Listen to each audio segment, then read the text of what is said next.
Dahil lumaki tayo sa bansang napakainit ng klima. Kaya imposible na maranasan natin ang umulan ng snow. Kaya sa ganitong pagkakataon ay hindi natin papalagpasin. Yung iba nga ay nagtatravel pa sa ibang bansa, pa-experience lang ang ganito. Kaya tara, samahan nyo ako. Magmukbang tayo ng snow.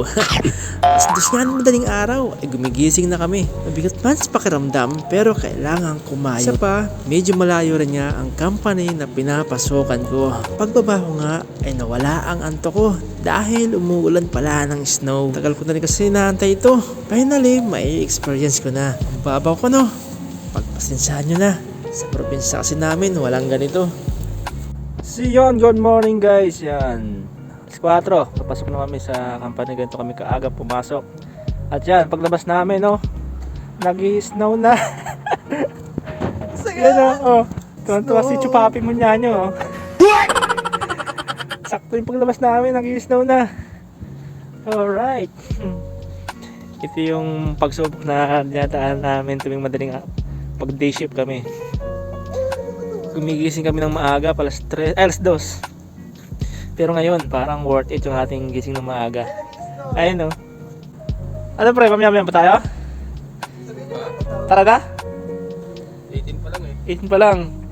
Pero kahit nag-i-snow, hindi malamig masyado no? Hindi ka tulad kahapon. Kahapon kasi may kasabay na hangin. Ngayon, panalo. Snow! Pero snow na naranasan natin ngayon dito. Kasi sa probinsya walang ganito. Puro malakas na ulan. Ay ngayon may snow tayong kitang kita Alright.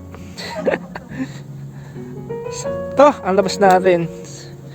Tara tayo maglalakad na. Punta tayo sa bus station sa shuttle namin. Kako na naman yung kaunahan doon. Ang lakas ng snow dito Panalo men. Tapos nasabi ko wait, tatawagan ko muna yung anak ko kasi matagal niya na ito inaantay. Sabi niya kung may snow daw tawagan ko siya.